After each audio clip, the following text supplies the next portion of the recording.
ఇదివరకు స్క్రీన్ మీద మీ పేరు శ్రీలీల అని చాలా సింపుల్గా పడేదేమో, ఇప్పుడు డాన్సింగ్ క్వీన్ శ్రీలీల అని పడుతుంది. మీ దృష్టిలో డాన్సింగ్ కింగ్ ఎవరు?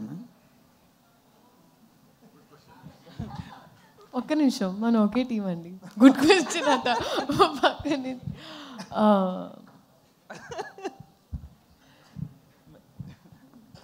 మెల్లిగా క్వశ్చన్స్ వైజ్ పెనం హీట్ ఎక్కుతుంది, అప్పుడే ఆన్ చేశారు. ఇప్పుడు మా రాబిన్ హుడ్ నాకు వన్ మోర్ టైంలో మేము ఒక బీజిఎం చేసాము. సో ఐ థింక్ నిన్ను అడిగింది నీకు డాన్సింగ్ కింగ్ ఎవరు మామూలుగా హీరోల్లో, అంతేనా అండి? పక్కన ఆయన ఉన్నారని చెప్పి ఆయన పేరు చెప్పక్కర్లేదు, మీకు ఆప్షన్స్ చాలా ఉన్నాయి. అదే ఎగ్జాక్ట్. ఇప్పటి వరకు వాట్ ఐవ్ సీన్ బన్నీ గారు అండి. బన్నీ గారు ఇస్ డాన్సింగ్, అందుకే ఆ కాంబినేషన్ అలా. ఆయన ఒక if you have a king's heart is when you can call a person a queen. So Venky గారు